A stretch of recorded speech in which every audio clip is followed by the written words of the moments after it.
Okay.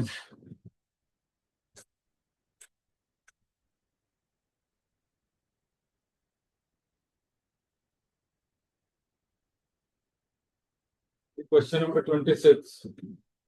From the detail furnished below, compute a machine hour rate, original purchase price of the machine, subject to depreciation of 10% per annum on original cost.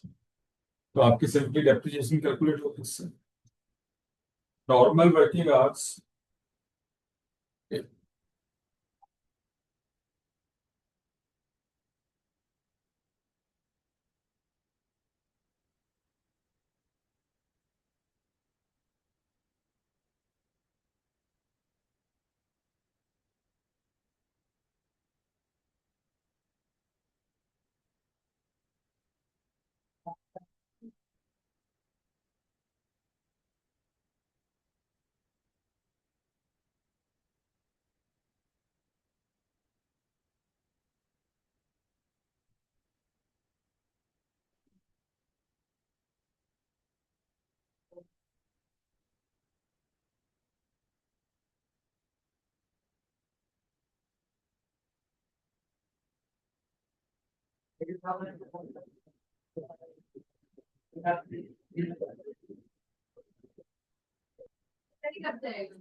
हाँ जी, normal working hours for the month 200 hours. Machine work, तो normal working hours कितने हैं अपने? 200, 200, पर machine work to only 75% of capacity, but actual में वो working कितने आवर्स करते हैं? 150 आवर्स। बेसिस ऑफ मशीन में 4 पर डे ऑफ 8 hours, 8 घंटे के चालू में, मतलब 0.5 per hour. Wages of helper, machine attendant, ₹2 per day of 8 hours, 0.25. Power consumption 150 per month for time work. एक महीने की पावर कंजम्पशन सीधा दी हुई है 150. Supervision charges portion for the machine 300 per month. Electricity and lighting 75 per month. Repair and maintenance including consumables stored per month ₹150. Insurance of plant and building per annum 1,000. Other general expenses per annum 2,160. Production bonus payable to workers 33.33% is term of an award of basic wages and DA. ये आपको जो basic wages है और DA दिया हुआ है 75 per month, तो worker की बेसिक वेजेस और डीए इन दोनों को मिला के का 33 1/3%, that is 1/3 will be given as production bonus. अब वेजेस किस किस की लोगे आप? Machine man as well as helper, ठीक है। और ये कितना आएगा?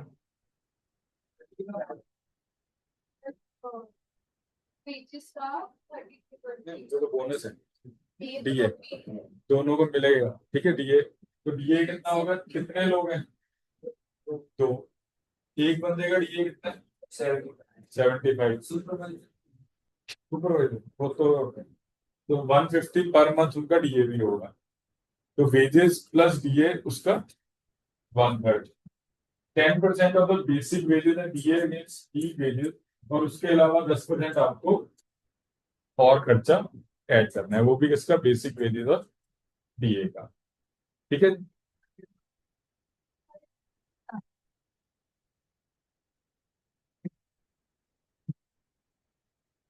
चलो अब सॉल्व भी करना ही है ये वाला, बाकी दो हो गए question.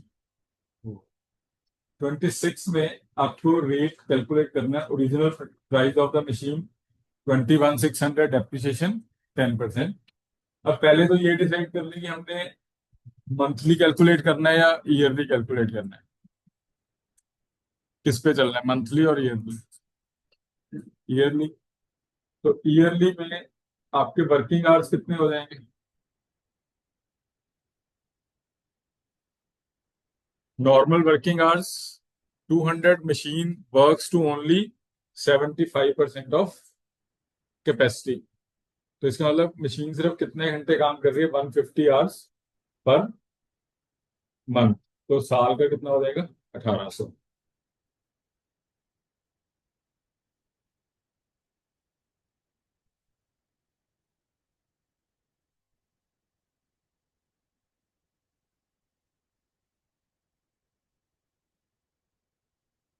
Question number 26, working hours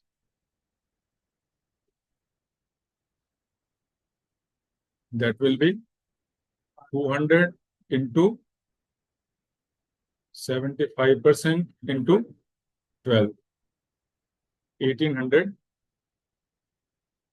hours, ठीक है। सबसे पहले आप डेप्रिसिएशन कितनी डेप्रिसिएशन थी? 21,600 उसकी कॉस्ट है, और 10% तो 2160 आपकी डेप्रिसिएशन। उसके बाद नेक्स्ट पॉइंट क्या है? wages and expense.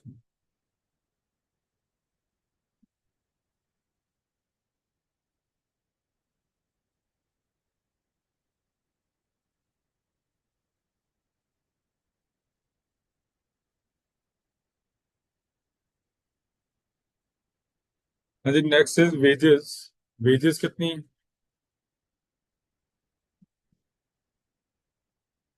4 per day of 8 hours. तो दैट मीन्स पर आवर 50 पैसा हो गया जी आपका। तो हमारे कितने आवर्स हैं?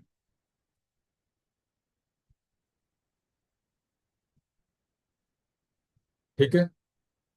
उसके बाद वर्क, एक उसका क्या हेल्पर है, उसकी wages 2 per day of 8 hours।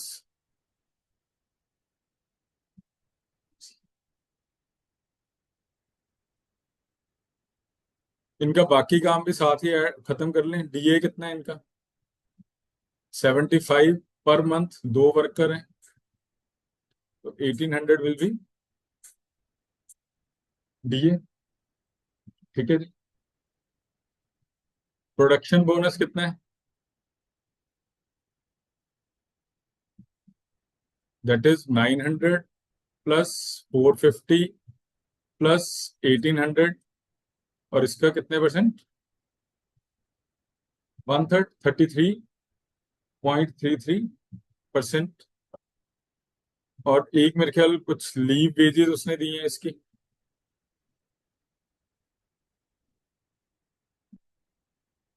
वो भी कितनी है? 900 प्लस 450 प्लस 1800 इंटू।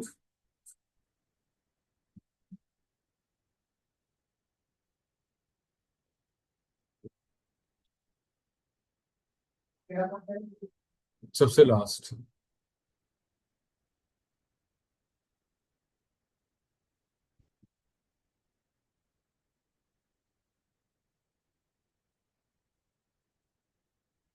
यही बन रहा है, कुछ और है। 18, तो 22, 22 और 31। ठीक है। यहाँ तक, यहाँ तक कुछ पूछना हो? फर्स्ट ऑफ ऑल तो 8 महीने ले लो डेप्रिसिएशन। फिर आपको वेजेस दी हुई है मशीन मैन की 4 रुपीज फॉर 8 आवर्स। तो हमारे आवर्स कितने हैं? 1800। हेल्पर की वेजेस ₹2 फॉर 8 आवर्स, वो हो गए। डीए सबको 75 रुपीज मिल रहा है। 75 into 2 into 12। Production bonus wages plus DA का 33 1/3%। तो वेजेस मशीन मैन की, वेजेस हेल्पर की, प्लस डीए उसका 1/3। Leave wages 10%। ठीक है जी। नेक्स्ट अब देखते हैं वेजेस का काम खत्म। पावर कितना दिया हुआ जी? Power 150 per month. 150 into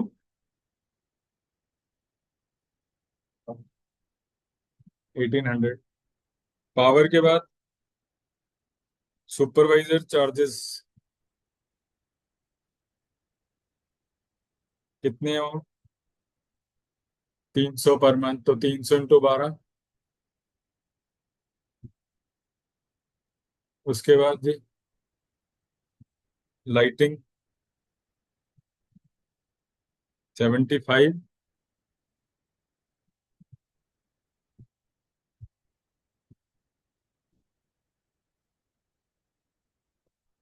insurance, sorry, repair and maintenance 150 per month.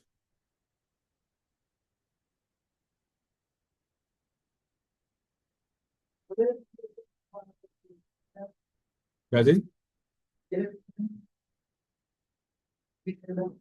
Per month, mention per month. हाँ, 1800। इंश्योरेंस अपोर्शन किया हुआ है उसने इंश्योरेंस ऑलरेडी। कितना जी?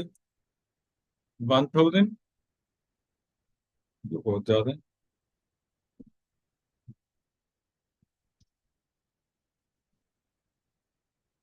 इंटू 12। अच्छा वो पर एनम ही है, सॉरी तभी मेरे को इंश्योरेंस 1000, अदर जर्नल एक्सपेंसेस 2160।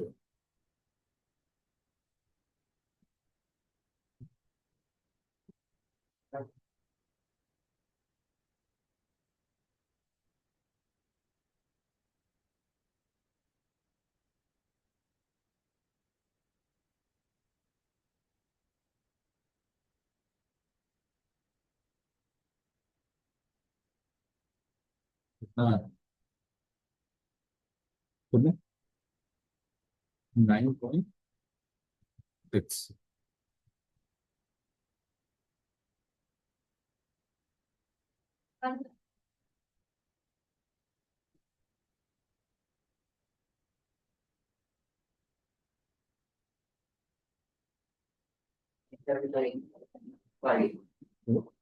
17, 9.96।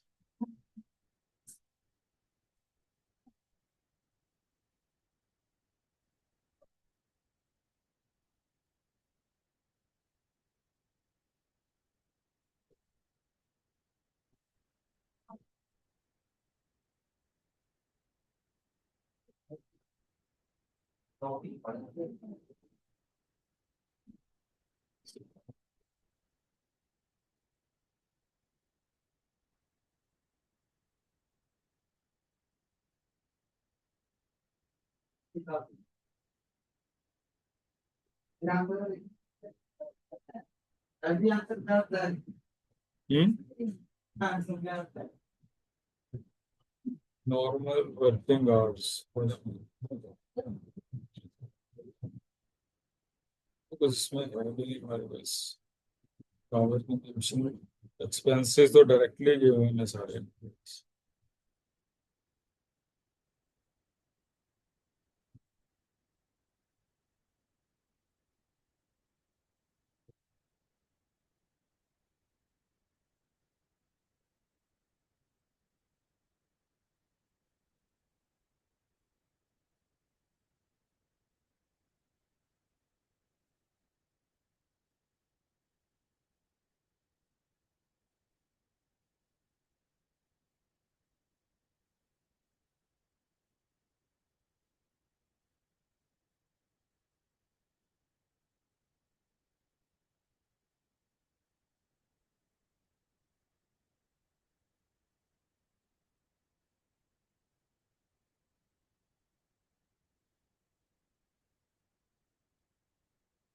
एक बार ये चेंजेस करना है, एक बार आपका जो टोटल आया है उसमें 300 एक और ऐड करो, उससे तो और नीचे चली जाएगी वैल्यू, उससे तो और नीचे जाएगी अगर मैं आज 200 लेके चलता हूँ।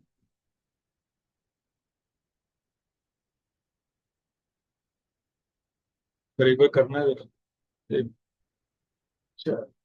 मतलब जो आंसर है उसमें 300 एक है आगे, उससे 10.32 है,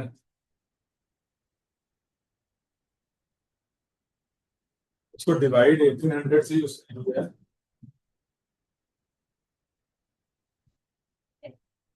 वो उसको मतलब डिवाइड 1800 से ही किया है, पर उनकी जो वेजेस दी हुई है वो 200 के अकॉर्डिंगली हुई है।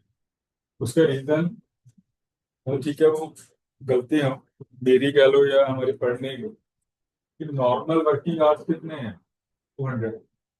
मतलब वर्कर तो आगे बैठ जाते हैं ना काम करने के लिए, लेकिन मैं तो आगे, आपकी मशीन सिर्फ 75% कैपेसिटी पे काम करती है, मतलब बाकी टाइम को आइडियल बैठा है, पर वेजेस तो आपको पूरे 200 आवर्स की देनी पड़े। ठीक है, तो आप नोट कर लीजिए, चाहे जैसे भी, फिर माइंड से माइंड से स्किप नहीं होगा अब ये क्वेश्चन, आएगा तो याद रहेगा कि हाँ, कि आपको जो गिवन है लिख लीजिए, in the question normal working hour, in the question normal working hour for the machine, for the machine, in the question normal working hours for the machine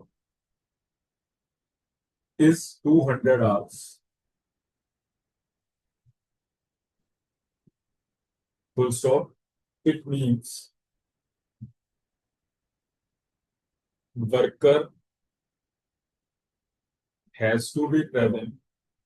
Worker has to be present for 200 hours, and wages will be paid, and wages will be paid for 200 hours. Bracket में लिख लीजिए normal working hours, full stop.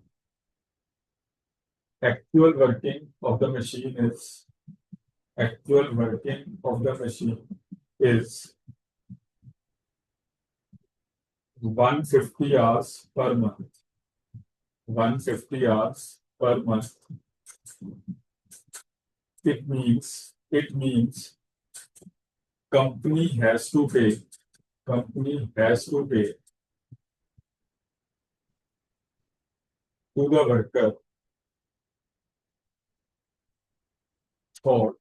to the worker for 50 ideal hours also. 50 ideal hours also. ठीक है. Working उसकी मतलब 150 घंटे है, पर कैपेसिटी उसकी थी कि वो 200 घंटे काम कर सके. ठीक है. अब जो क्वेश्चन हमने डिस्कस वो दिए थे वो तो हो गए थे. चलो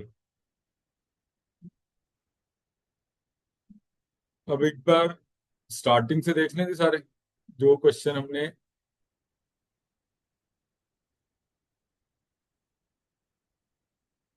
हाँ जी. आई थिंक क्वेश्चन 1 to 9 हमारे कंप्लीट हो गए थे. Now question number 10.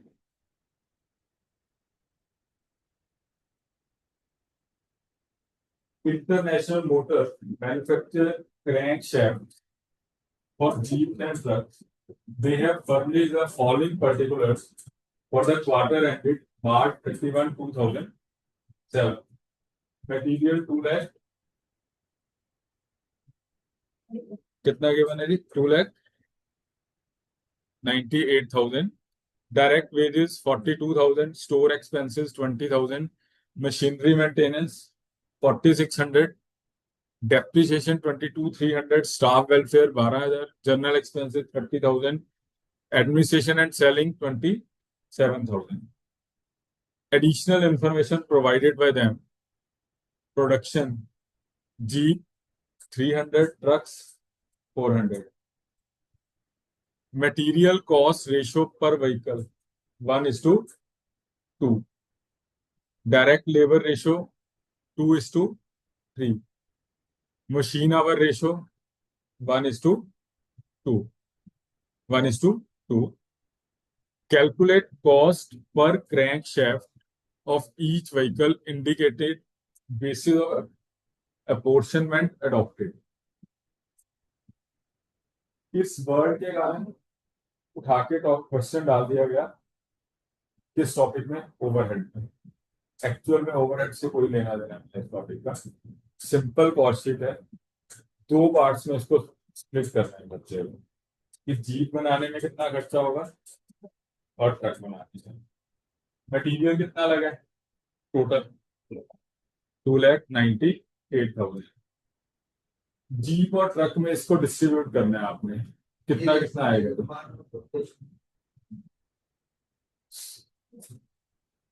थोड़ा सा आराम से पढ़ के कर लिया करो. ये इस बार के पेपर का क्वेश्चन है. 7 मार्क्स का क्वेश्चन है और इसके कारण 0 है. मटीरियल कॉस्ट रेशो उसने सिर्फ ये नहीं लिखा, उसके आगे कुछ वर्ड और है. पर व्हीकल, एक व्हीकल के साथ वो रेशो है. अगर एक जीप और एक ट्रक बनेगा तो रेशो 1:2 है. 3:1. इट विल बी एक जीप और अगर एक ट्रक बनेगा तो रेशो 1:2 है. अब जीप कितनी बनी? 300। ट्रक कितने बने? 400। तो इसका मतलब 300:800, 3:8। एक जीप में 1 किलो मटेरियल, एक ट्रक में 2 किलो मटेरियल। ठीक है, तो 300 जीप में कितना किलो मटेरियल लगेगा?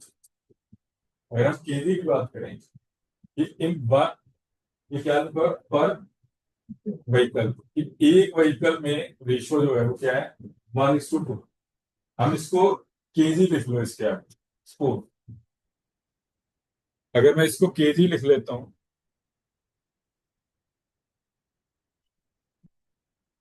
क्वेश्चन नंबर 10, आपको गिवन है मटेरियल कॉस्ट रेशियो पर व्हीकल। क्या क्या दिया हुआ जी आपको? Jeep, sorry, car and, jeep and truck, jeep and truck.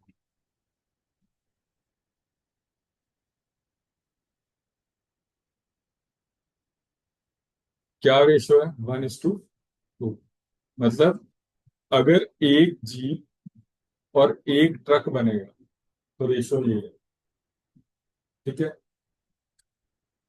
That means अगर वो 2,98,000 एक जीप और एक ट्रक का मटेरियल होता तो सिंपली हम इस रेशियो में उसको डिस्ट्रीब्यूट करते हैं।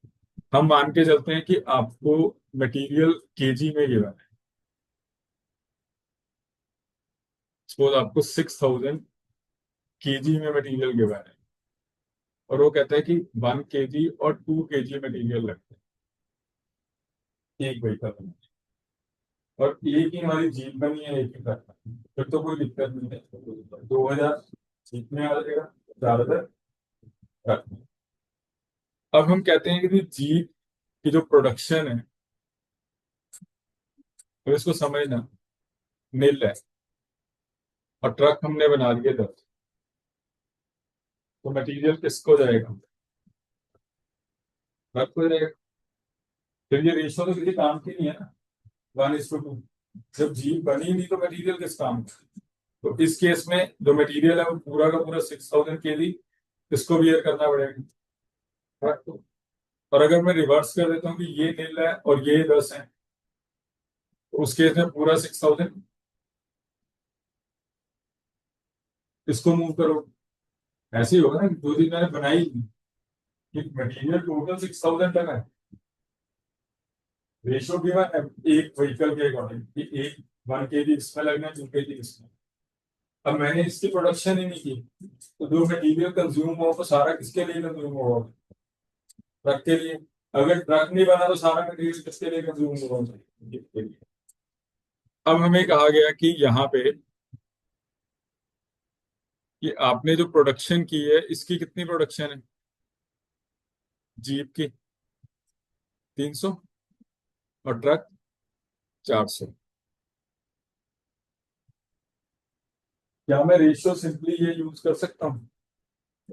क्योंकि जब कुछ बन नहीं रहा था तो मैंने सारा मटेरियल इसमें शिफ्ट किया। ठीक है, तो इसका मतलब 300 लीक बनने के लिए कितना मटेरियल लगा होगा? 300 × 1, 300। ट्रक के लिए 400 × 2, 800। तो मेरा जो वेटेड मटेरियल यूज हुआ वो कितना यूज हुआ? दैट विल बी 300 × 1, और इस तरफ 400 × 2। तो it is 300:800। It will be the ratio two distribute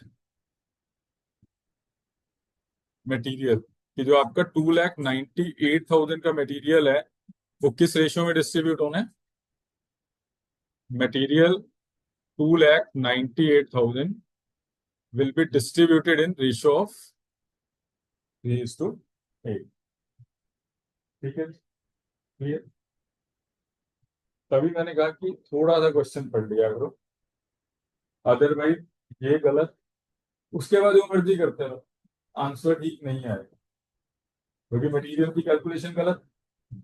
हो सकता है लेबर ठीक निकल जाए, उसके बाद वो कहे production overhead 40% of prime cost.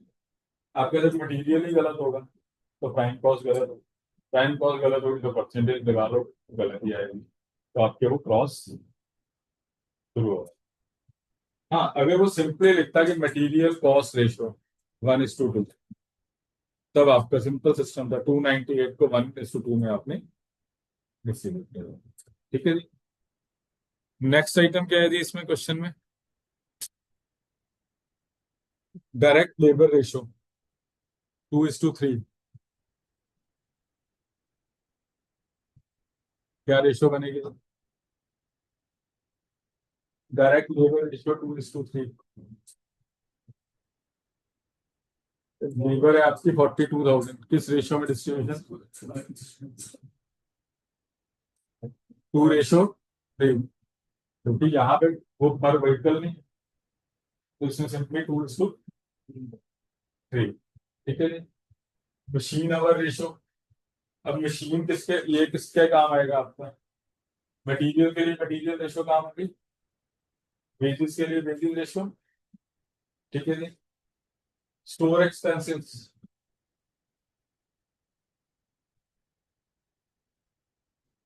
किस रेशो में जाएगा स्टोर का खर्चा?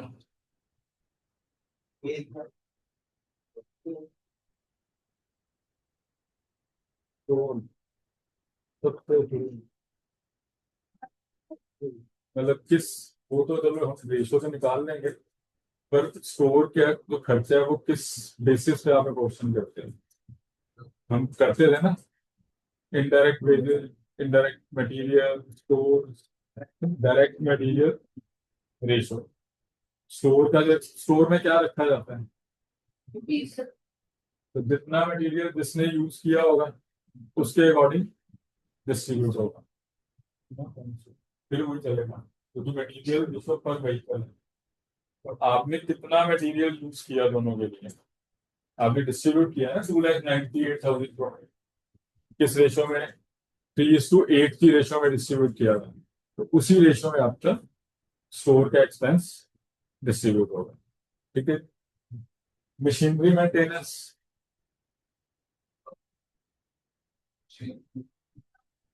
Machine hour ratio, which ratio 1:2, पर व्हीकल नहीं है तो सिंपली 1:2। डेप्रिसिएशन नहीं है, मशीन आर रेशो, क्योंकि डेप्रिसिएशन हुई किसकी होगी? मशीन। अब जितनी देर आपने यूज की होगी मशीन, उसी हिसाब से depreciation. Next, staff welfare, direct labour ratio. General expenses, direct labour ratio. Administration and selling production, क्योंकि जो यूनिट्स हैं एडमिनिस्ट्रेशन उसके ऊपर, और सेलिंग आपके यूनिट बेस्ड होते हैं। कॉस्ट में selling overhead on the basis of number of units sold, तो हम एज्यूम करेंगे कि जितने बनाए गए उतने ही भेज दिए होंगे, तो वो सिंपली 3:4। ठीक है। कर क्या रहे हैं, इनकी कॉस्ट कैलकुलेट कर रहे हैं पर यूनिट, चीप और सस्ती, तो सारे खर्चे ऐड करके डिवाइडेड बाय 300, दूसरी तरफ डिवाइड बाय। ठीक है, डन। आपने करना है एडमिन वाला प्रोडक्शन। ठीक है जी, चलें जी। नेक्स्ट क्वेश्चन, आप ये सॉल्व करोगे? अच्छा वो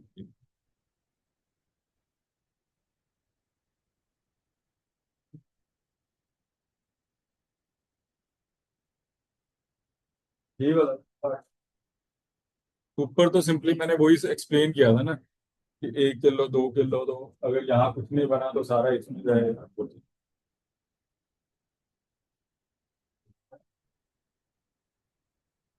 11th क्वेश्चन पढ़ने दीजिए पर, इसके बाद।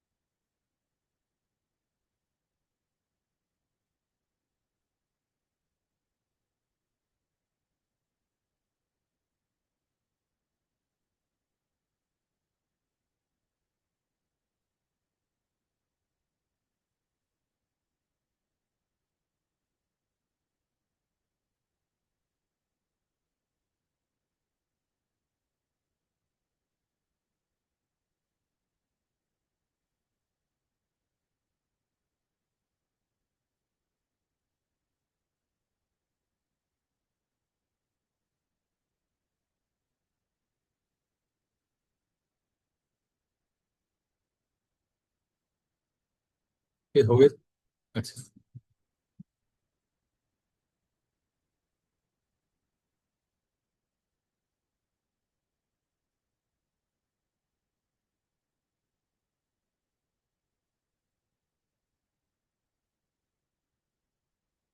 Question number 11। The ABC company produces its own power, which is used by other departments. Production and service. Basic data for the month of March 2007 are as follows. Schedule of horsepower hours, production department, service department. Needed at capacity operation. Capacity means maximum जो use कर सकते हैं. Use during the month. A department में आप maximum 10,000 our use कर सकते थे. आपने कितना यूज किया? 8,000. 20 का 13, 12 का 7, 8 का 6. During the month of March, the expenses of operating the power service department amounted to 93,000. कि जो पावर जनरेशन डिपार्टमेंट था उसका टोटल खर्चा है 93,000, of which 25,000 were considered fixed and remainder variable. तो 93 में से 25 आपका क्या हुआ? फिक्स और 68 variable. It is required to calculate the rupee amount of power service department expenses to be allocated to each production and service department. कि ये 93,000 का एक्सपेंस इन 4 डिपार्टमेंट में आपने डिस्ट्रीब्यूट करना है. सिंपल. इन 93,000 को 4 डिपार्टमेंट में खर्चे को डिस्ट्रीब्यूट करते हैं. कैसे डिस्ट्रीब्यूट करोगे? लिखो, वो लिखवाना है मैंने, पर आप अपना तुक्का मारो कितना मारता हो.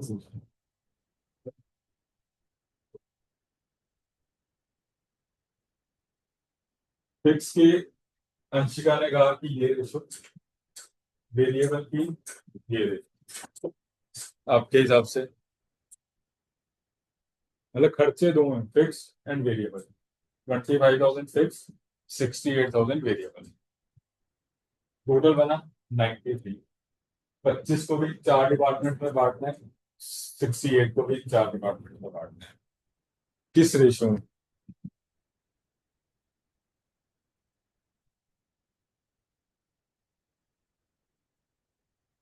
वैसे ही कोई चक्कर नहीं, मैंने बताना है अभी, वो कोई दिक्कत नहीं है.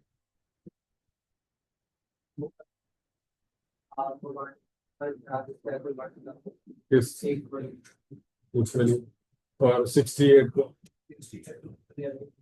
चलें, देखो.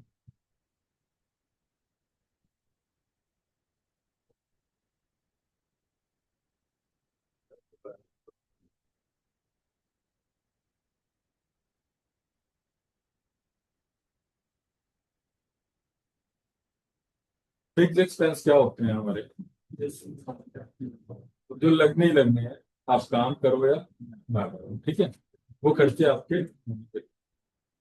फिक्स करते हैं, हम क्या कहते हैं, शुरू से कहते हैं कि जो खर्चा आपका होना ही होना है, इररिस्पेक्टिव ऑफ कि आपने काम किया या नहीं किया. ठीक है. और वेरिएबल कब होगा? जब हम काम करेंगे. ठीक है, यही दो चीजें हमने डिस्कस की.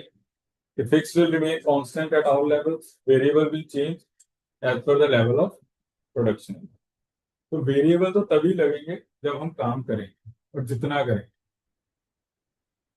तो 68,000 का खर्चा तभी हुआ होगा जब हमने पावर हाउस को यूज किया होगा. 68 will be dividable this ratio. Fix आपको ऑलरेडी पता था कि होना ही होना है. वो हमने ऑलरेडी एक कैपेसिटी डिसाइड की हुई थी. वो 25,000 हमने इन 4 डिपार्टमेंट का इस कैपेसिटी पे खर्चा फिक्स किया था. तो वो 25,000 डिवाइड हो आपकी कैपेसिटी है. अंशिका का आंसर ठीक था, मेरे को नहीं पता कि उसने क्या लॉजिक अप्लाई किया था. यही किया था. तो अब एक नोट लिख लो, ये टॉपिक से लिंक नहीं है. आप एक नोट लिख लो रेड पेन से, जिससे भी आप लिखना चाहते हैं.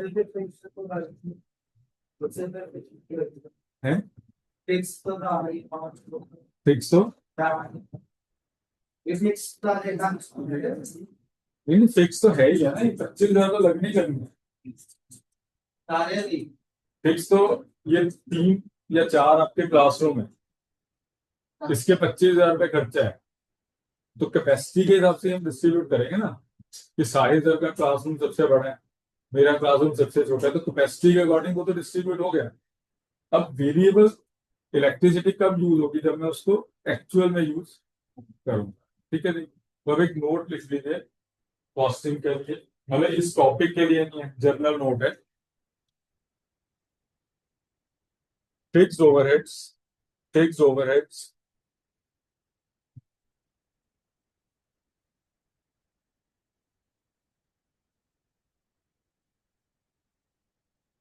Fixed overheads always apportion, fixed overhead always apportion,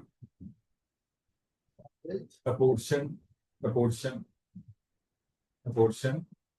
on the basis of, on the basis of available capacity, on the basis of available capacity, जो कैपेसिटी आपके पास अवेलेबल है, and variable expenses and variable overheads, and variable overheads always apportion, always apportion on the basis of actual capacity used, on the basis of actual capacity used। कहीं पे भी आपको ये concept आएगा, कहीं पे भी, एनीवेयर इन द कॉस्टिंग, किसी भी लेवल में, तो आपको ये ध्यान रखना है कि फिक्स खर्चे हमेशा कैपेसिटी अवेलेबल पे डिस्ट्रीब्यूट होंगे, और वेरिएबल कैपेसिटी यूज पे, कि आपने एक्चुअल कैपेसिटी कितनी यूज की है। ठीक है। अब आप तो सिर्फ क्या करते हैं, 25,000 को आपने इस कैपेसिटी में बांट देना, 68,000 को, क्वेश्चन खत्म। ठीक है। आज भी है, अच्छा ऑनलाइन खत्म ना उसके बाद।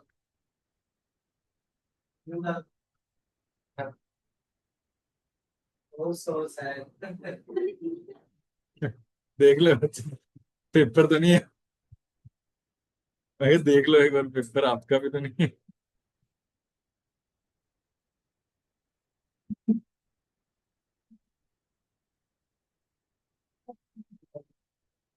हाँ जी, क्वेश्चन नंबर 12, छोटा सा क्वेश्चन है, कर दो कर दो।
हाँ जी।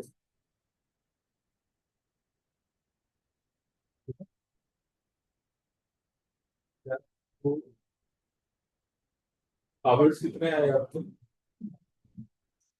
2 2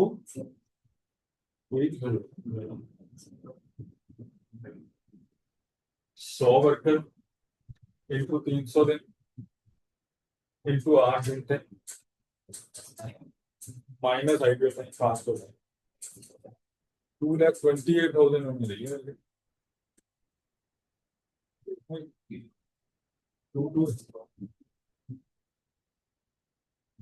एक वर्कर का होगा ना वो तो। अगर आप ये कर रहे हो 300 इंटू 8 इंटू 5 वो तो एक वर्कर की आप बात कर रहे हो। यहाँ पे वर्कर कितने हैं? 100। तो लेबर आवर्स कितने हो गए? मल्टीप्लाई बाय वर्कर भी तो करोगे ना आप। 2,28,000।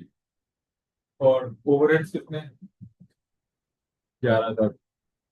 तो 11,400 डिवाइडेड बाय 2,28,000। पर गलती क्या होगी इस चक्कर में? नहीं, वो भी नहीं होगी गलती। वो तो वैसे आपने मिस्टेक कर दी, वो मैं एक्सपेक्ट नहीं करता कि एग्जाम में होगी। ठीक है। मिस्टेक क्या होगी इस 1,000 की, इसको भी उठा के इसमें ऐड कर दिया जाएगा गिफ्ट टू वर्कर को। कहीं कर देंगे ना, करना तो होगा ना इसका।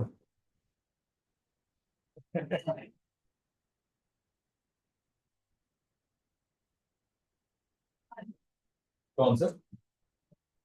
सारे वर्कर्स के लिए हुआ है, पर इसका हमारे लिए कोई काम ही नहीं है, क्योंकि हमको ओवरहेड की बात कर रहे हैं।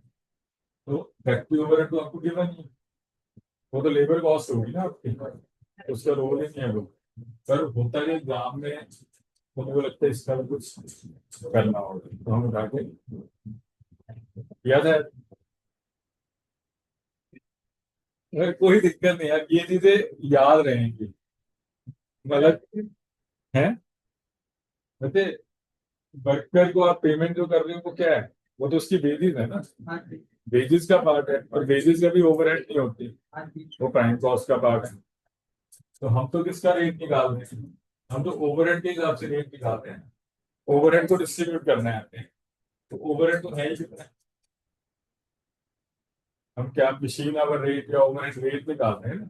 तो ओवरहेड कहीं कुछ नहीं उसका। अगर इसमें डीए अपना ऐड करते रहे इसमें इस तरह से ठीक हो गया उस तरह वो डीए ऐड कर रहे हैं, वो हम क्या कर रहे थे, उसकी मशीन के आवर्स के बेस पे चल रहे थे। हम किस पे चल रहे थे? मशीन के आवर्स के बेस पे, कि मशीन का खर्चा क्या है। यहाँ पे हम क्या कैलकुलेट कर रहे हैं? Labour hour rate, not machine hour rate. अगर मशीन आवर रेट होता तो वर्कर की बेसिस पे उसके अंदर ऐड हो जाती, तो मशीन को चलाने का खर्चा क्या है। यहाँ पे तो ओवर हेड्स फ्रॉम, तो जैसे हमने पोर्शन में नहीं किया था, ओवरहेड आई उसको डिवाइडेड बाय वर्किंग आवर्स कर रहे थे, तो वो चीज है। ठीक है। Question number 13। 11,000 से डिवाइडेड बाय 2,28,000। Question number 13।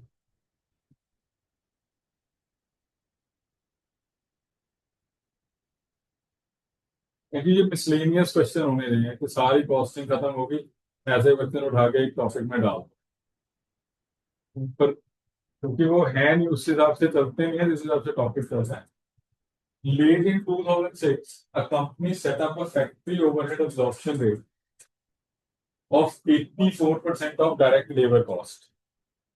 कि हमने ओवरहेड रेट फिक्स किया कि जो लेबर आएगी, लेबर का खर्चा आएगा, उसका 84% हमारा फैक्ट्री ओवरहेड होगा, ये फिक्स हुआ।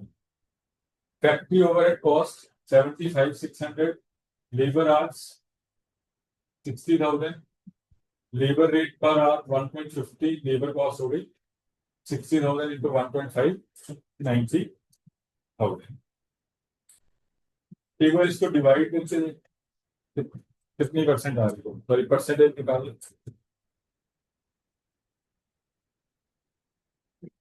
84%।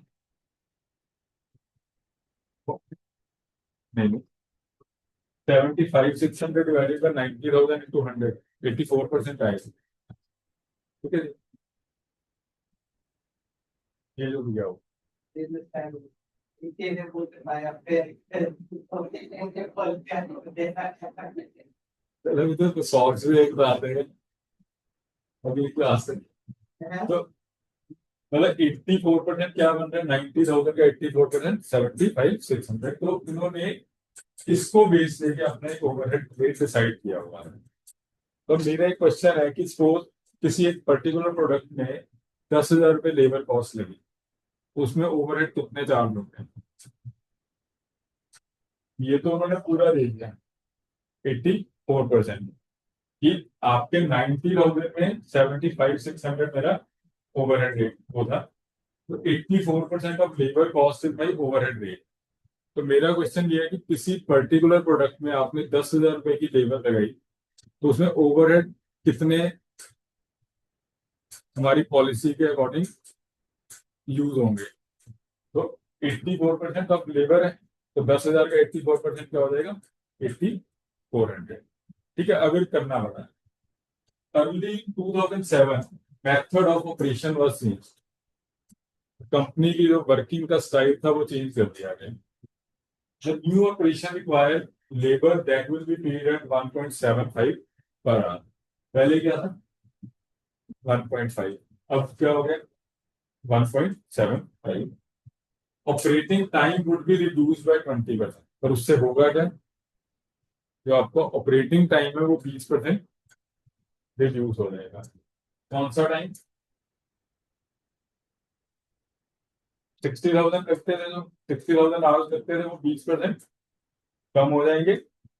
पर उनको पेमेंट 1.50 की जगह किससे होगी, 1.75। ठीक है, the operating but that should be taken by company cost accountant to meet the situation, give the necessary calculation also।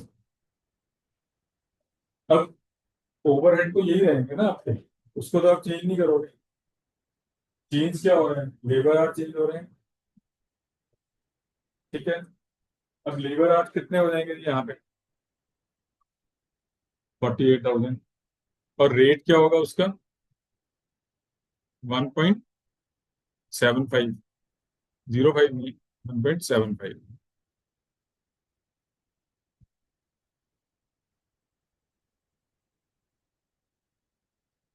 Question number कौन से, 13। न्यू लेबर आवर्स कितने हैं जी, that will be 60,000 minus 20% of 60,000, 48,000। Labour hour rate क्या है आपका जो नया है, 1.75। तो आपकी डायरेक्ट वेजेस कितनी हो जाएंगी आपकी, 48,000 इंटू 84,000। पहले कितनी थी हमारी वेजेस, नाइन, पहले 1.5 के हिसाब से 90,000 थी, है ना। और ओवरहेड्स कितने हैं हमारे, 75,600। ठीक है, तो अब हमें ये 75,600 कितने लेबर कॉस्ट में बियर करने हैं। पहले भी यही था ना कि आपका ये कितना था, 60,000, ये था आपका 1.5, तो ये बन रहा था 90,000। तो हम इस 75,600 को किस बेसिस पे चार्ज कर रहे थे, तभी लिखा था ना हमारा 75,600 डिवाइडेड बाय 90,000 इंटू 100, 84%। पर अब लेबर कॉस्ट ही चेंज हो गई है, तो अब आपका क्या होगा, it will be, new rate will be 75,600 divided by 84,000 into 100, 90 it is. तो अब जो नया ओवरहेड एब्जॉर्प्शन रेट है वो कितना हुआ, 90% ऑफ लेबर कॉस्ट। तो पहले कौन से जो कंपनी, आपको सोचना है कि कंपनी क्या पॉलिसी ऑप्ट कर रही थी। कंपनी की पॉलिसी ये थी कि लेबर कॉस्ट का 84% हमारा ओवरहेड है। वो हमने चेक किया, वो कैसे आया कि 60,000 टू 1.5 90,000 अंदर एक हो जाता, उसके अगेंस्ट ओवरहेड क्या चार्ज मुझे। तो कंपनी ने इसी को बेस करके 84% कैलकुलेट किया था ना। ठीक है, अब क्या हुआ कि हमने लेबर की तो कॉस्ट चेंज कर दी, क्योंकि नई पॉलिसी आ गई, नया रेट आ गया, नया टाइम आ गया। पर ओवरहेड वो तो कहीं नहीं कहा चेंज करने। वो तो जो इस रूम का रेंट है वो तो वही रहेगा, उसको तो आप चेंज नहीं कर पाओगे। तो अब ये 75,600 कितने लेबर को डिस्ट्रीब्यूट करने का, पहले 75,600 90,000 लेबर कॉस्ट पे कर सकते हैं।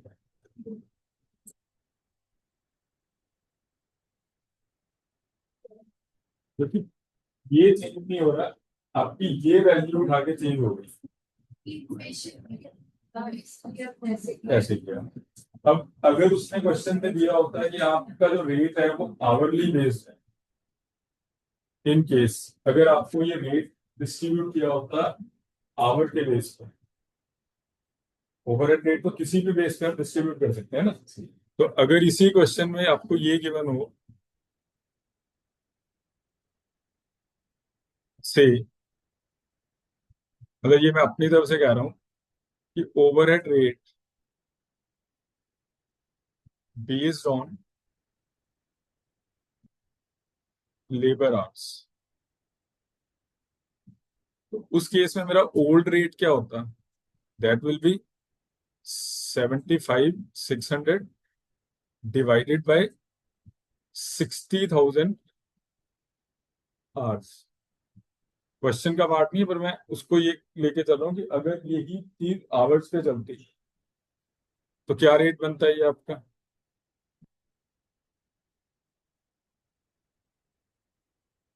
1.26 पर आवर।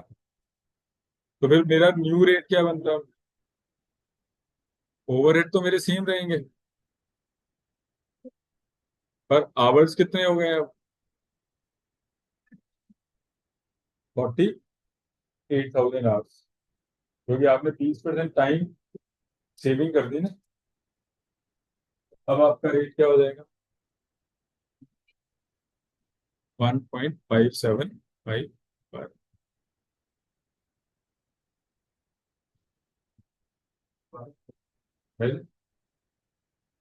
ठीक है।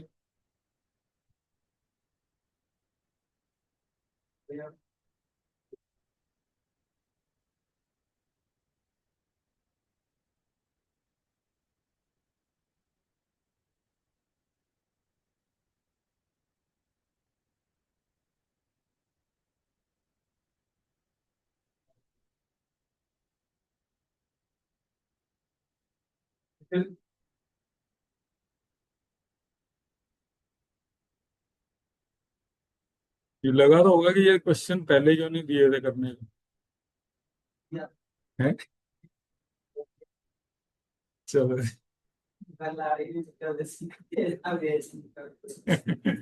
तभी नहीं दिए थे ना। चलो ये सिंपल सा क्वेश्चन है, इसको एक बार डिस्कस कर लेते हैं, आप कंप्लीट कर लेना। Calculate machine hour rate of, question number 15। 14 हम कर चुके हैं, मैंने ही किया, हमने थर्सडे डिस्कस किया था। Calculate machine hour rate of which machine, एक मशीन। तो इसका अगर दो मशीन है आपके पास करने को, वो दोनों मशीन की भी कैलकुलेशन करवा सकते हैं। कंज्यूमर का स्टोर ए में कितना जाएगा 600, बी में 1,000, अगर दोनों की कैलकुलेशन हो। रिपेयर 800 एक और जॉब करनी है, ये तो एलोकेशन हो गई हमारी। ठीक है, हीट एंड लाइट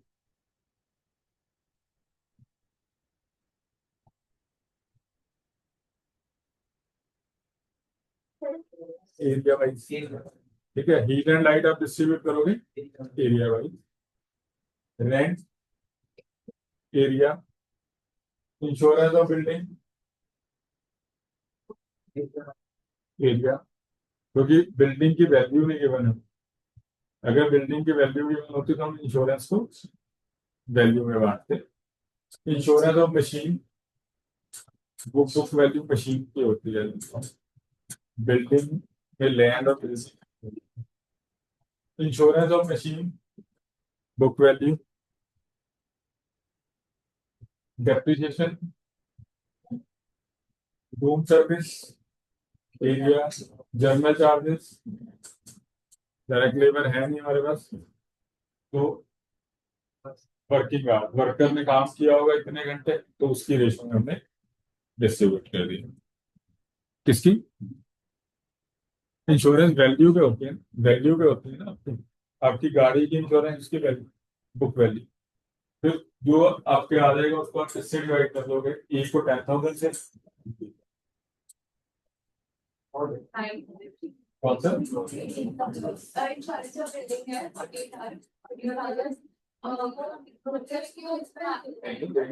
एरिया के बेसिस पे लेते हैं, क्योंकि बिल्डिंग की अगर इंश्योरेंस है तो मेरी मशीन ने कितना एरिया ऑक्यूपाई किया, मशीन की इंश्योरेंस मशीन की है।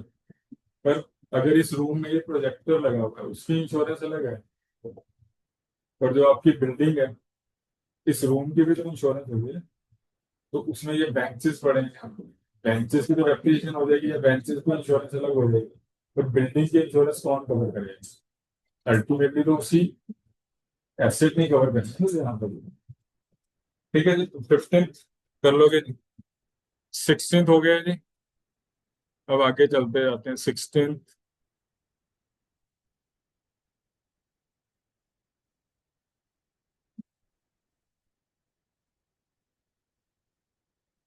17 डन, 18, 19, 20, 21, 22, 3, 4, 5, 6, यहाँ तक हो गए थे जी।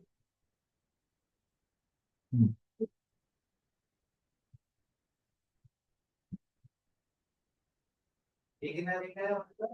That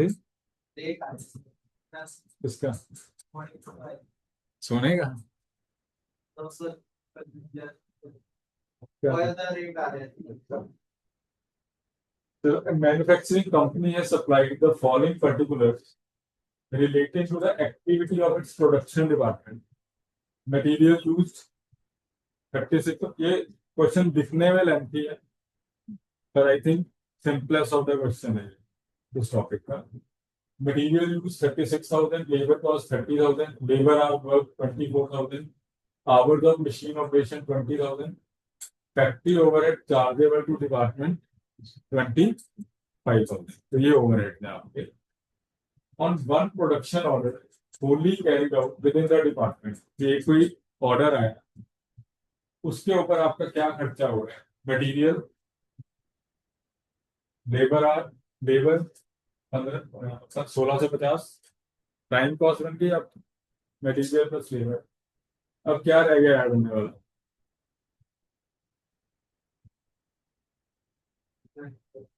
फैक्ट्री ओवरहेड का कितना हिस्सा? मटीरियल 36,000 टोटल लगा, उसमें से 2,000 इस ऑर्डर में लगा। लेबर टोटल और उस डिपार्टमेंट की 3 से, उसमें से 16,000 यहाँ गई।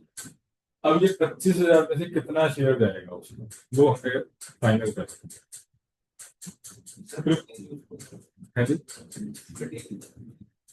अब वो आपकी कंपनी क्या फॉलो कर रही है, क्या मेथड फॉलो कर रही है, कौन से बेसिस कर रही है? मशीन आवर पे चल रही है, लेबर आवर पे चल रही है, प्राइस कॉस्ट पे चल रही है, लेबर कॉस्ट पे चल रही है, वो हमने देख लेते हैं।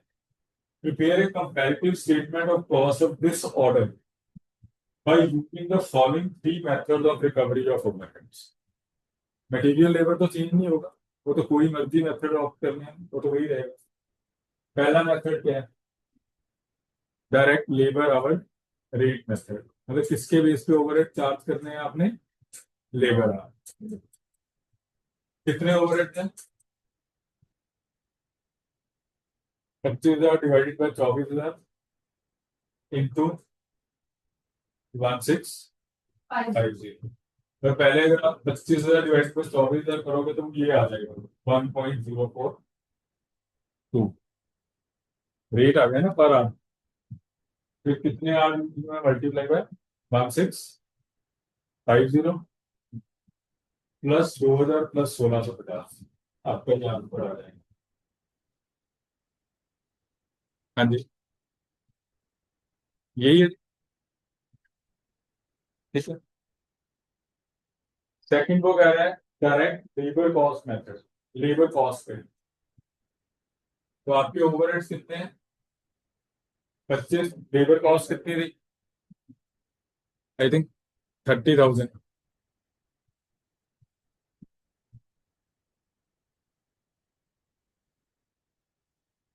तो सेकंड मेथड में क्या होगा? 25,000 डिवाइडेड बाई 30,000। 150। ठीक है, तीसरा method machine hour rate, 25,000 divided by multiply. वो तो मटेरियल लेबर है, तो वो तो सब तीनों में सेम ही है। ठीक है,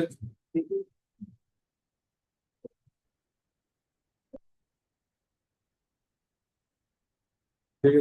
तो अब इससे ज्यादा सिंपल तो कुछ नहीं हो सकता। आगे भी है।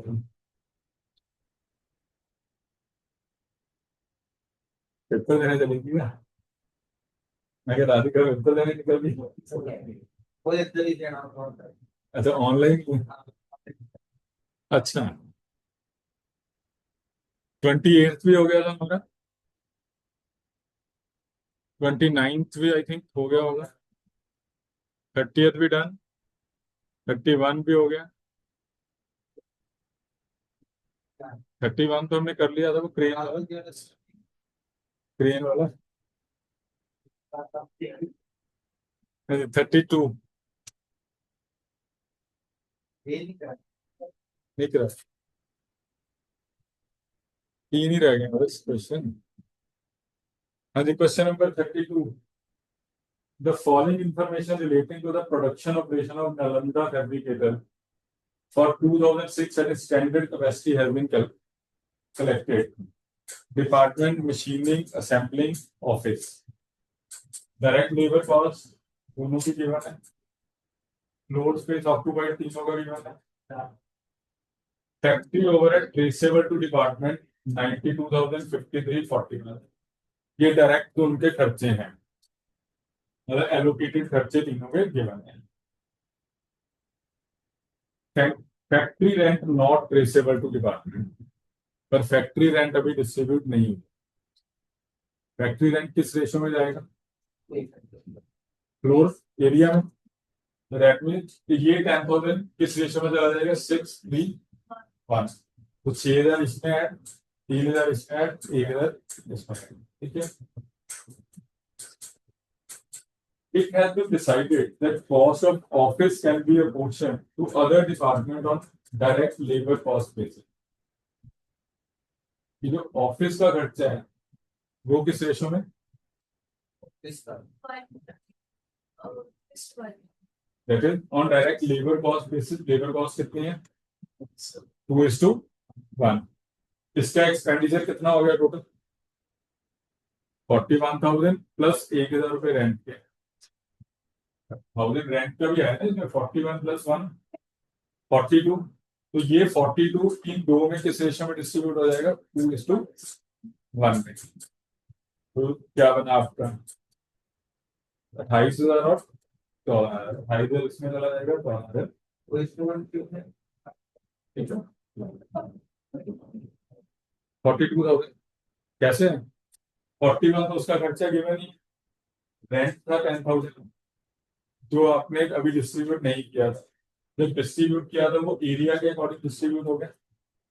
6,000 इसमें ऐड हो गया, 3,000 इसमें, 1,000 इसमें, तो ये टोटल हो गया 42।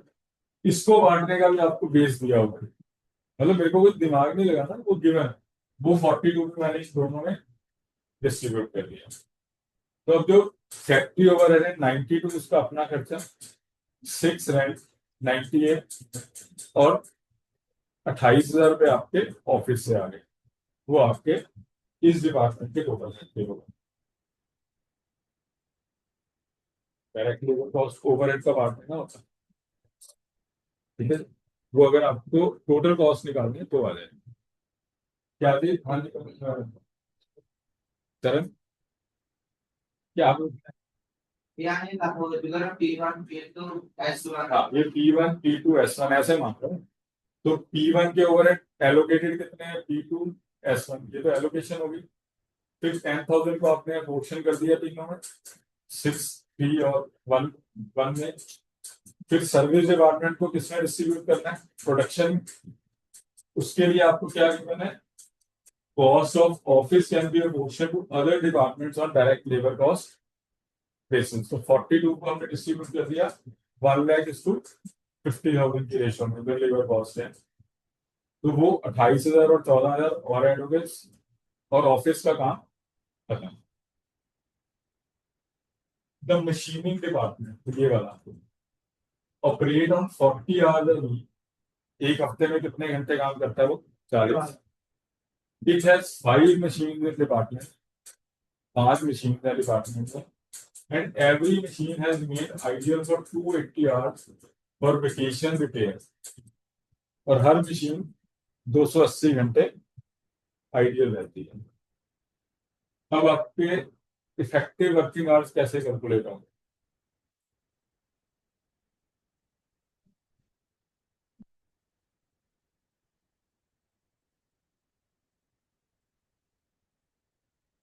है जी।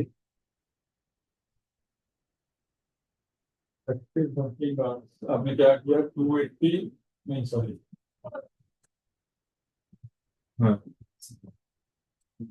वो एक मशीन का हो गया, इंटू 8 इंटू कितनी मशीन, 5। एक मशीन 40 घंटे चलती है एक हफ्ते में, साल पूरा साल, साल में कितने हफ्ते, 52। 40 इंटू 52 कितना हो गया, डिवाइडेड बाई है। तो 2000 हाँ 2080, ठीक है। तो आपका क्वेश्चन नंबर क्या है ये, 32। मशीन, आपका मशीनिंग डिपार्टमेंट है, इसको कैलकुलेट कर लेते हैं, कोई नहीं। ये एक मशीन आपकी कितने आवर्स चलती है वीक में, 40 आवर्स पर वीक, यही है जी, ठीक है। तो एनुअल कितना हो गया, 40 इंटू कितने हुए जी, 2080। इसमें से आइडियल कितने, 280। तो effective hours for one machine 1800। और इस डिपार्टमेंट में कितनी मशीन है,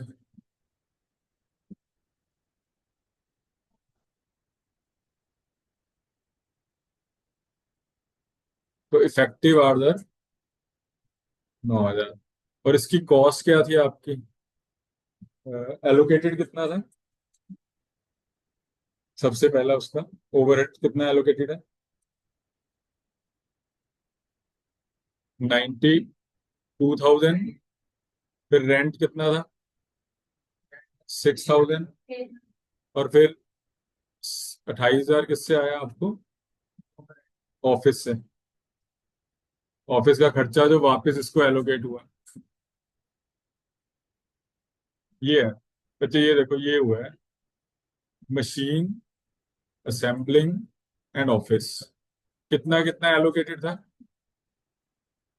92, कितना, 53, 41। फिर हमने रेंट डिस्ट्रीब्यूट किया एरिया में, 6,000, 3,000, 1,000।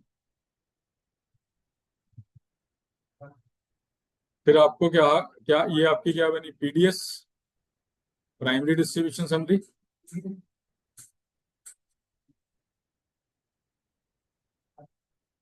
फिर आपको क्या कहा गया कि इसको आपने ऑफिस को किस में बांटना है, लेबर की रेशो में, लेबर कॉस्ट की रेशो में, दैट इज 1,00,000 = 50,000। तो यहाँ पे कितना होगा, 28, 14 और ये 42, ये नील हो गया जी। ये आपका 70,000 और ये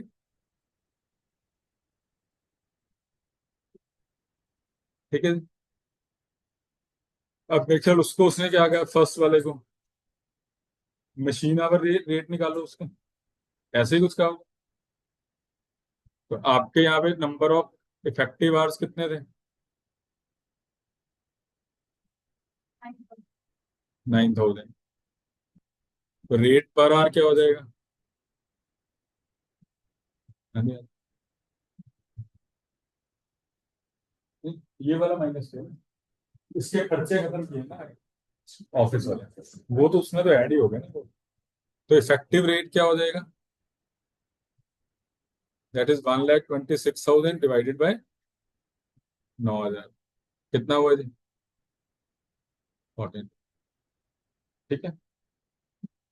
और सैम्पलिंग में उसने क्या कहा, किसके बेसिस पे,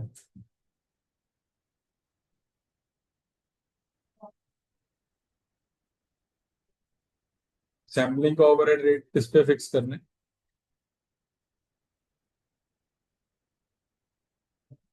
डायरेक्ट लेबर कॉस्ट, मतलब इसका जो रेट फिक्स होना है वो क्या किस पे होना है, direct on basis of direct labour cost. तो लेबर कॉस्ट क्या थी इस केस में,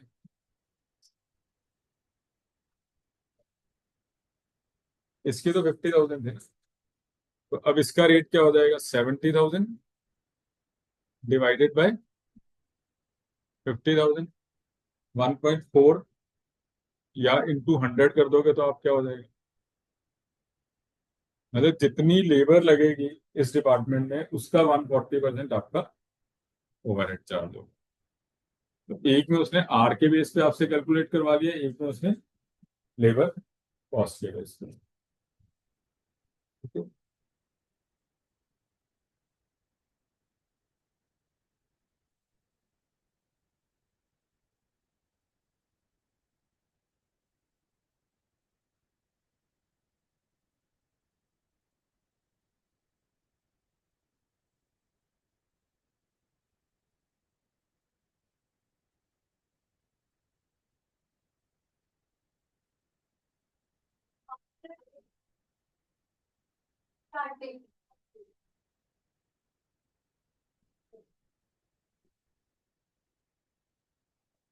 ठीक है।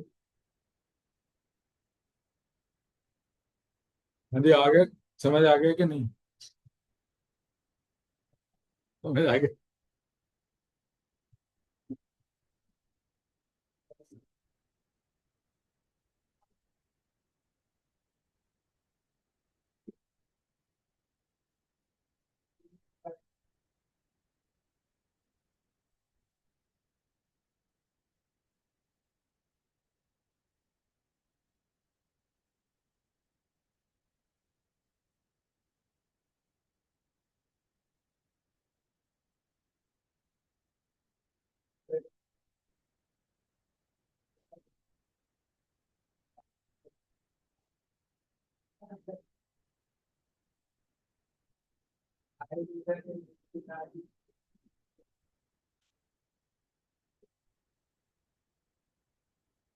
आज का लास्ट क्वेश्चन, इसके बाद लास्ट वाला नहीं टच करेंगे, ये लास्ट क्वेश्चन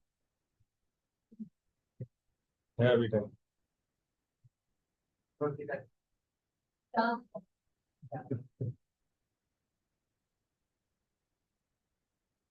हाँ जी, एक बार क्वेश्चन पढ़ो, आपको एक बार क्वेश्चन पढ़ो। तो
एलोमिनियम क्वेश्चन में क्या क्वेश्चन है कहीं भी आपको मशीन के आवर मशीन का आकार दिया हो।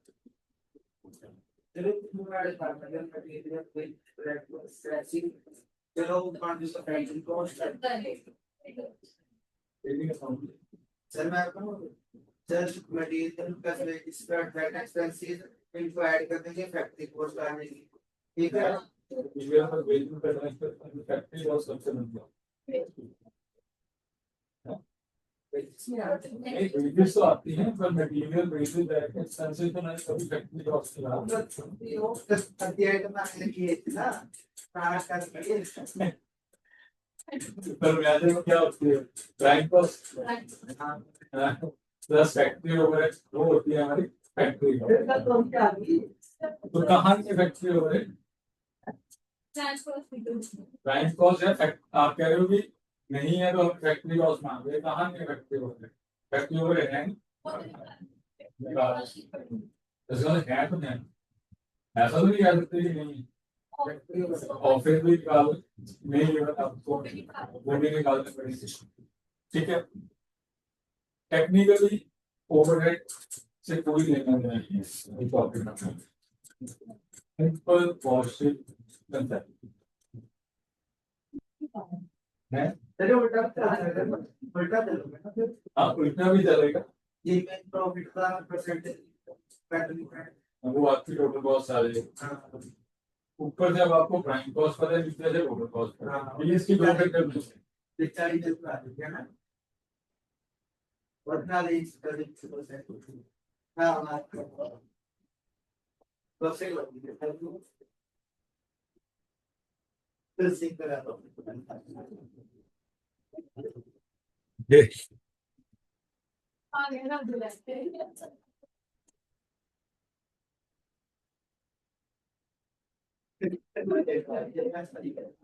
गुरप्रीत एंड में कहेगा कि एंड में कहेगा सर एक हैंड क्वेश्चन सीखा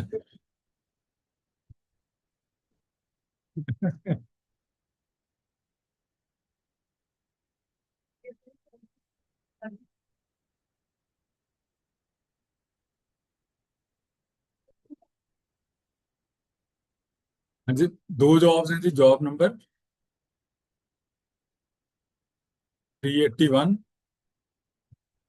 एंड जॉब नंबर 550 ठीक है जी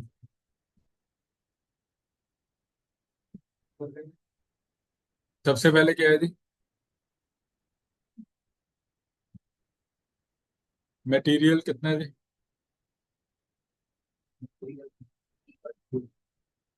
दूसरी तरफ 30 वेजेस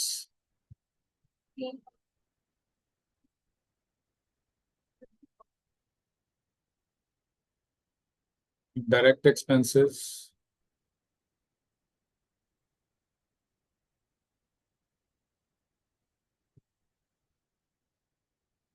और इन तीन का टोटल हमारा क्या होगा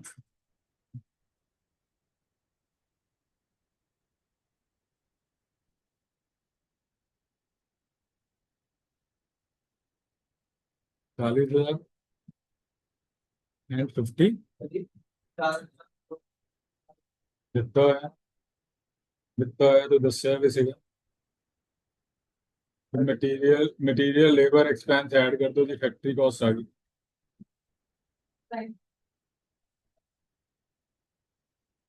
प्राइम कॉस्ट में क्या ऐड करते हैं जी हम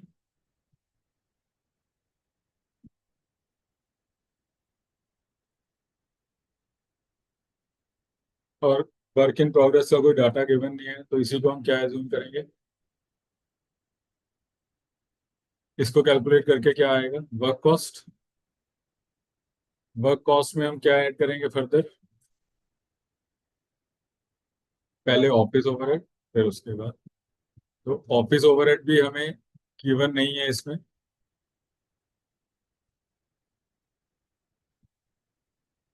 ऑफिस ओवरहेड के बाद ऐड होने के बाद क्या बनता है cost of COP that is cost of production cost of production में हम ऐड करते हैं selling and distribution overheads, that is cost of sales, cost of sales plus profit, it will give you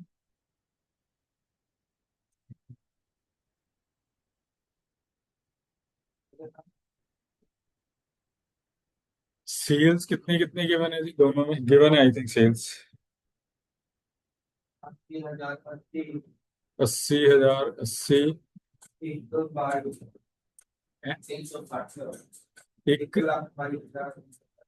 160 profit दिया होगा कहीं पे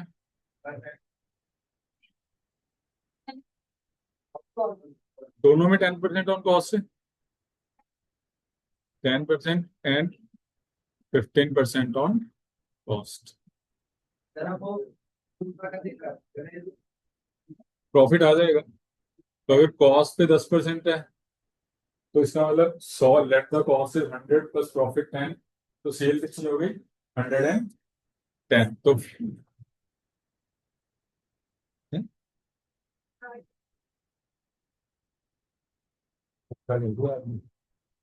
आपने cell के ऊपर और वैल्यू बढ़ा कम होने को सेल माइनस प्रॉफिट होता है तो आपने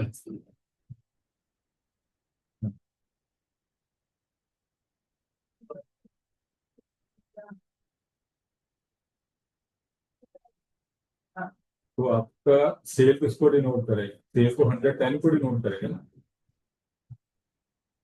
तो ये किससे को डिनोट कर रहा है मतलब बच्चे अगर मैं इसको इस ये देखो ना अगर मैं इसको 100 मान लेता हूँ इसको क्या मानूंगा मैं 10 ये क्या होगा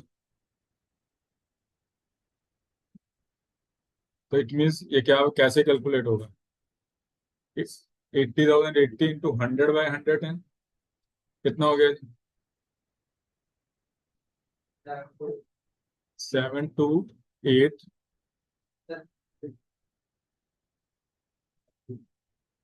ठीक है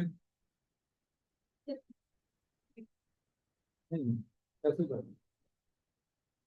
80,000 80,000 80 80,000 80 50,000 80 का करोगे ना तो 10,000 आपने 10080 कहाँ से आ गया आपके यदि दूसरे में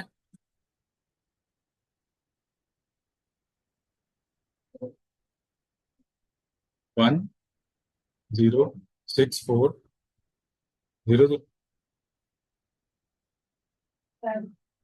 और ये होगा आपका 15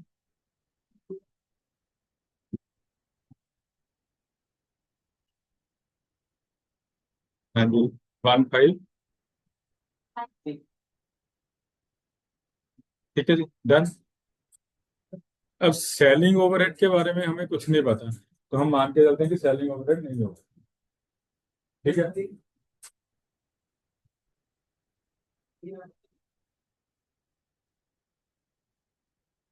तो यही हमारी कॉस्ट बन जाएगी मतलब यही कॉस्ट हुई ना फिर आपकी 72800 ही आपकी कॉस्ट है एंड 106 ठीक है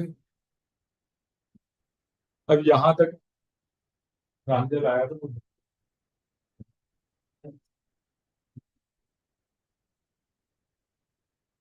अब यहाँ तक एक बार कुछ पूछना पूछ लो ये कुछ समझ ना आया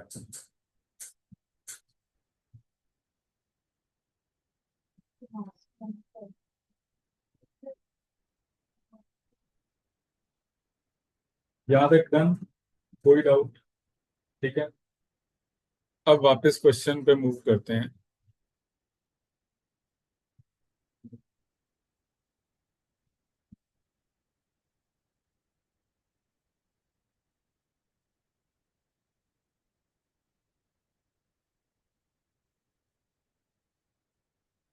it is known that work overhead is a certain percentage of wages जैसे अभी हम पीछे कर रहे थे ना कि लेबर कॉस्ट पे फिक्स करना है या आवर्स पे बेस वो कह रहे हैं जो वर्क ओवरहेड है वो आपके कुछ वेजेस का सर्टेन परसेंटेज है कि अगर सपोज चाहे वो 10% है 15% है कुछ भी है वो वेजेस पे डिपेंडेंट है कि अगर वर्क ओवरहेड 15% है तो हर डिपार्टमेंट में वो वेजेस का 15% हर जॉब में चार्ज होगा and office overhead is a percentage of factory cost work overhead wages के ऊपर डिपेंडेंट है वेजेस की परसेंटेज है और ऑफिस ओवरहेड फैक्ट्री कॉस्ट की परसेंटेज है कितनी परसेंट है हमें नहीं पता ठीक है वो हमें नहीं आएगी तो अब यहाँ पे आपका एक मैथ का छोटा सा कंसेप्ट फिर शुरू हो जाएगा आ जाओ राधिका ठीक है अच्छा ठीक है तो फैक्ट्री ओवरहेड आपको क्या कहा गया सर्टेन परसेंटेज ऑफ इसका ये कहा गया लेट इट इज X% कि हम मान लेते हैं कि वेजेस का X% एक हमने वैल्यू फिक्स कर दी ए फिक्स कर लो एक्स कर लो उड़ा एड़ा कुछ भी करो हमने एक परसेंटेज फिक्स कर दी किसकी वेजेस तो इट इट मींस यहाँ पे आपकी ये वैल्यू कितनी आएगी it will be 16,000 into X% क्या बना 160X हमने एक परसेंटेज फिक्स कर दी कि जब उसने ये कह दिया कि वेजेस का एक सर्टेन परसेंटेज है तो लेट इट बी X% और ऐसे ही इसमें क्या हो जाएगा 24,000 into X% that comes to 240X तो अब ये क्या हो गया 40,000 प्लस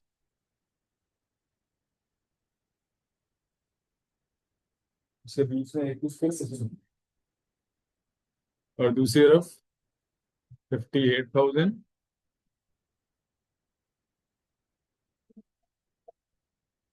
ठीक है अब ये हमारा क्या कैलकुलेट होगा वर्क बैक टू क्वेश्चन अगर ऊपर चलें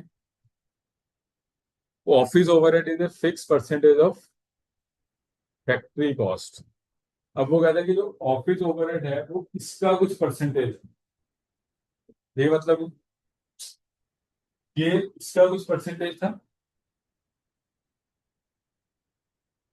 ठीक है जी और ऑफिस ओवरहेड इस वर्क कॉस्ट का कुछ परसेंटेज है क्या एज्यूम करें लेट इट बी Y%। तो अब ये क्या हो जाएगा जी I think 400Y plus 1.6X ये बनेगा 40,000 प्लस 160X का इंटू Y%। तो 40,000 का Y% 400Y 160X का 1.6X Y और दूसरी तरफ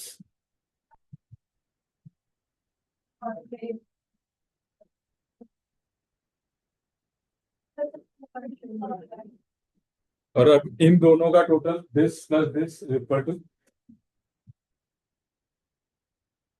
यही बनेगा ठीक है जी तो अब इक्वेशन बन जाएगी हमारी हो गया जी नोट ये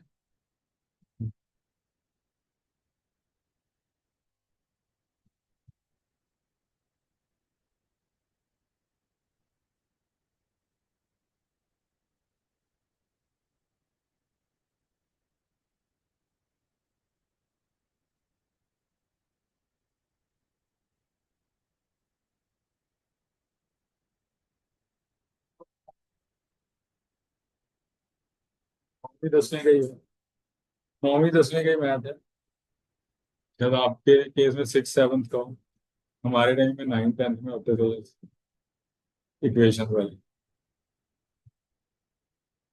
तो अब ये फर्स्ट इक्वेशन क्या हुई 40,000 plus 160X plus 400Y plus 1.6XY is equal to 72,800 दूसरे में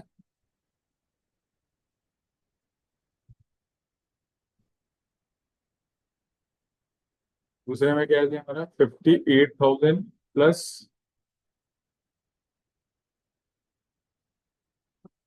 240x plus 580y plus 2.4xy is equal to 1064। अब इसको सॉल्व करना है।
पहले तो उसको वो कर लो ना 40,000।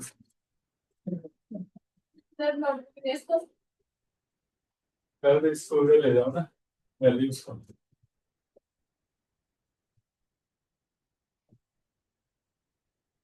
सब्स्टिट्यूट भी कर सकते क्या नहीं सब्स्टिट्यूट कर लोगे इसको इसमें लेके जाके एक बार तो इक्वेशंस इजी हो जाएंगे। वही आंसर होगा।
ये कल के मैंने फोन कर रखा है कि तो हाँ तो ये इसमें शिफ्ट हो जाएगा। फिर दोनों इक्वेशन को ऊपर वाले को 2.4 से मल्टीप्लाई कर दो ताकि वो क्रॉस हो।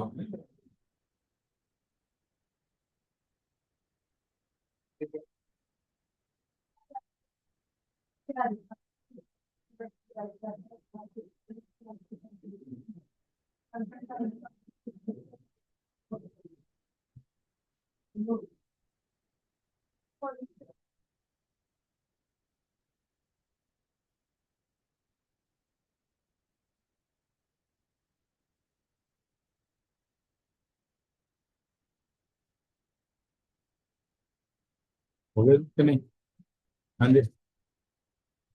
नहीं अभी ये ऐसे हो जाएगा 160x plus 400y plus 1.6xy is equal to 72 में से 40 32 800 दूसरे 240x प्लस 580y प्लस 2.45।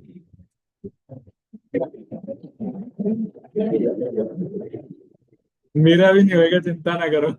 आप हम दोनों कितना ये कितना था? अब हम क्या करेंगे इस इक्वेशन को मल्टीप्लाई बाय 2.4 इसको मल्टीप्लाई बाय किससे?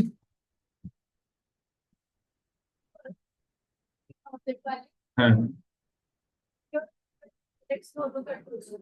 अच्छा। हाँ, वो जैसे आपको मतलब वो ठीक लगे, मैं वो नहीं कह रहा। तो वो मतलब मैं वो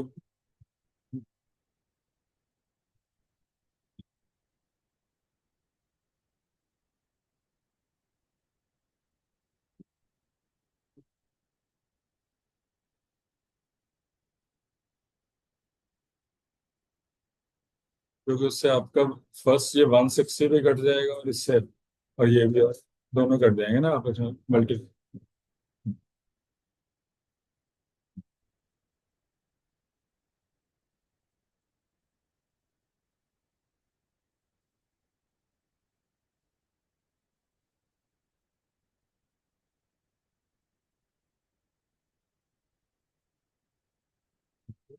ऐसे नहीं बनेगा क्योंकि कोई एक चीज आपकी रहनी चाहिए, दो रहेंगी तो फिर अब क्या रहोगे आप। आप जब इसको इससे मल्टीप्लाई करोगे तो ये वैल्यू और ये वैल्यू तो मल्टीप्लाई होकर इक्वेशन खत्म हो जाएगी ना। तो 160 इंटू 2.4 करोगे और 240 इंटू 1.6 करोगे तो वैल्यू सेम आ जाएगी।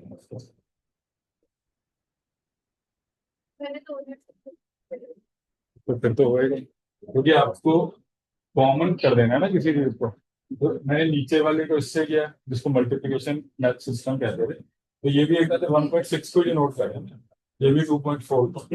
जब आप मल्टीप्लाई करोगे तो 160 इंटू 2.4 तो आपकी ये वैल्यू बदलेगी, ठीक है।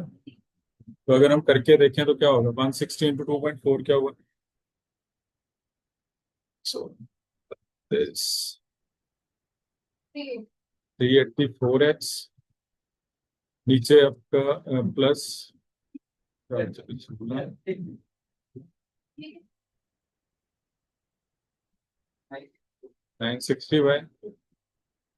प्लस 3.84,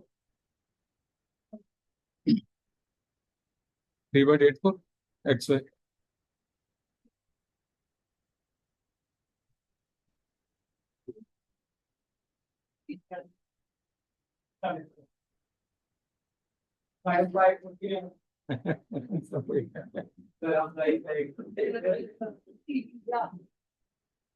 तो अलाउड है एग्जाम में, कहीं इंस्टीट्यूट ने निकाला कि आप नहीं कर सकते।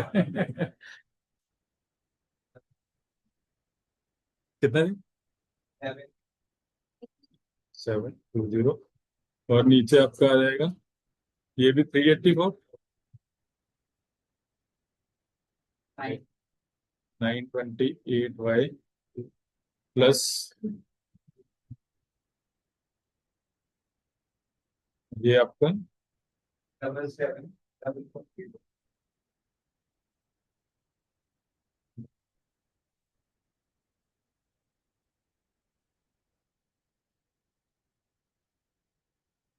तो ये आपका सॉल्व हो जाएगा।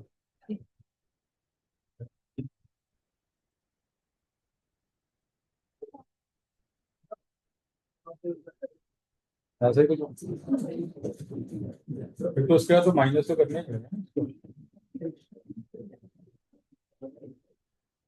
ये यही बस एक दो चीजें करनी पड़ती हैं क्लास में।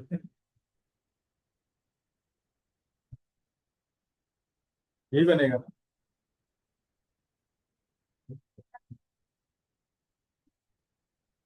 बाय कितना आ गया? ऊपर लग रही है मुझे। कितना? बाय इज इक्वल टू 40 और फिर दूसरा उसमें एक्स को कैलकुलेट कर लो। सर हो गया।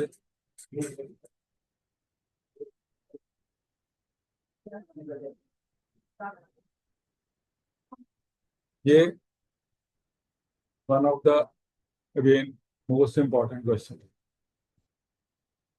ठीक है। देखने में ही लगता है ये सिर्फ ये क्वेश्चन है सिर्फ इतना।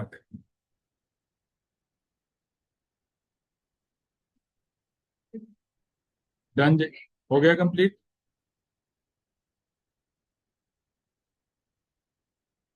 आपने तो ठीक है